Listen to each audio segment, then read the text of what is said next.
Have you ever wondered why some songs just hit you in the gut more than others? Well, the Smiths, for me, have always been that band that pull on those heartstrings. And after putting this video out showing what I consider to be the most emotional riff, my comment box was filled with other suggestions. And there was one Smith song that was just mentioned time and time again that I just had to do a follow-up video, but this time with a slightly different spin. So in this video I'm going to reveal what the song is, what makes it such a powerful masterpiece, and I'll share the secret that Smiths have used in this track to create more emotion into their music so you can too. To start though, we need to look at the context behind writing the song. In 1984, the Smiths had just released their self-titled debut album and released a brand new single, Heaven Knows I'm Miserable. Marr was living in Earls Court, London, and just recently acquired a Gibson J160 acoustic and was inspired to write some new songs for another single. Here's a snippet from his book telling us about the writing process of the song in question. I'd been living in London for 6 months and I was missing Manchester and I hadn't seen my family for a while. Thinking about my family made me remember a song that my mother liked, and I strummed around the chords and tapped into a feeling of melancholy until I had channeled the right spirit and the B-side was done. In July 1984, we went into Jam Studios in Finsbury Park with John Porter to do the 3 new songs for the next single.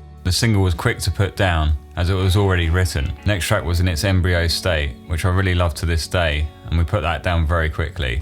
The song was later released as a B-side to the single William, It Was Really Nothing. Now if you haven't guessed what it is already, it's Please Please Please Let Me Get What I Want. This became the Smiths' shortest ever recording at only 1 minute 50 seconds, and the last 40 seconds of that was an instrumental. And as Morrissey recalls, when we first played it to Rough Trade, they kept asking, where's the rest of the song? But to me, it's like a very brief punch in the face. Lengthening the song would, in my mind, have been explaining the blindingly obvious. But what makes this song so special and powerful? To find this out, we need to look at the chord progression and arrangement, Morrissey's lyrics, and yes, that secret ingredient I was telling you about. Before we look at that, there is one important factor that gives this song a platform to start with. Songs like Gravity by John Mayer, Everybody Hurts by R.E.M., Hallelujah by Jeff Buckley, and House of the Rising Sun by The Animals, just to name a few, all have this same sort of feel.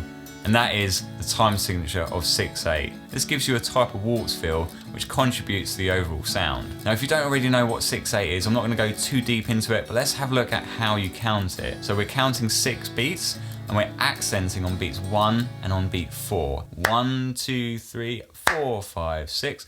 1, 2, 3, 4, 5, 6. So next, let's look at the chord progression.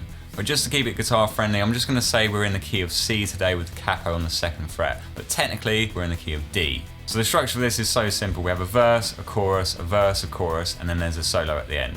So let's first of all look at the verse section.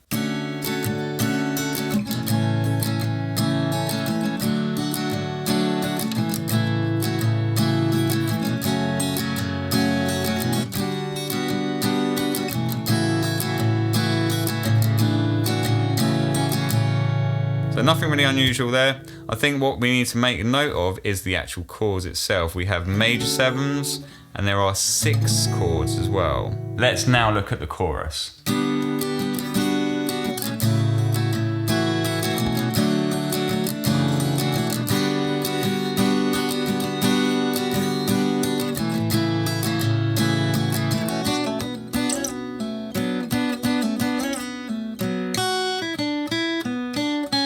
So nothing unusual, it's just more about how Marr connects chords up with just top note melodies within the chords and just makes it sort of flow very musically. So there is actually a bridge section just before the solo, and this is where you'll hear something that just throws the ear a little bit.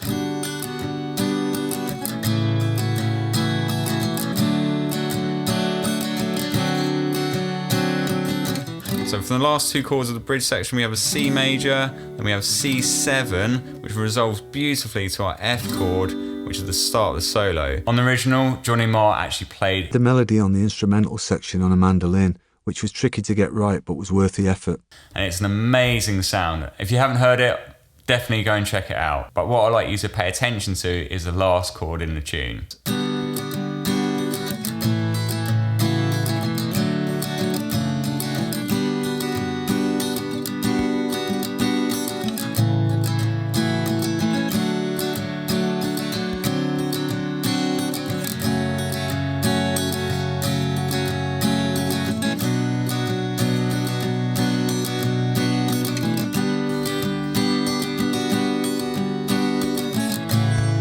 what's really interesting, it ends on the G chord. Now what we said before, key of the track is in key of C. So by not ending on the home chord of C, it creates this unresolved tension by not returning back home. Mr. Brightside by the Killers is another great song that does this. And whenever I play it live, I just want to go back to that home chord. But to be honest, it does sound really cool by not. And this is such a simple way of creating a bit of drama at the end. So this song wouldn't be complete without the lyrics, the message of the actual song. Good times for a change, see the luck I've had, can make a good man turn bad. So please, please, please, let me get what I want this time. Haven't had a dream in a long time, see the life I've had, can make a good man bad. So for once in my life, let me get what I want. Lord knows it would be the first time. Lord knows it would be the first time. The lyrics really convey a sense of longing, frustration, and a desire for something that they just really want and feel like they just can't ever get. And they're just praying for something to happen. Now we've looked at the lyrics, it's time to see how they fit in with the actual melody and the chord progression to see what this big secret is all about, which you can start using now to create more emotion in your music. Many other artists have done this, so let's jump in. So I'm going to let you listen to the ending vocal harmonies of these two Beatles tracks to see if you can guess what it is. Now I sing really badly, so I'm going to let the good people at the Beatles vocal harmony show you what I mean, and thanks to them for letting me use their videos. Let's start with Help. Help me, help me. And the next one is She Loves You. Yeah, yeah, yeah, yeah. So the Smiths use this concept a lot in Please, Please, Please. I'm going to circle all the notes that use this concept, circle in red. Now I apologise in advance for these lovely MIDI sounds of Morrissey's lyrics and melody, but hey, it was the 80s. Let's have a listen.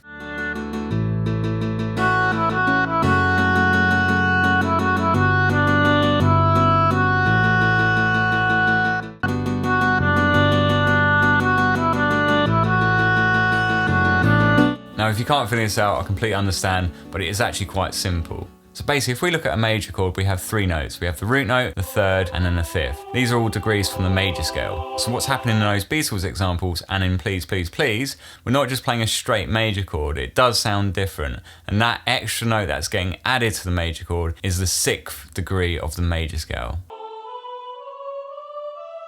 So by singing this sixth interval over the major chord, we're adding this different type of tension. The sixth wants to resolve back down to the fifth.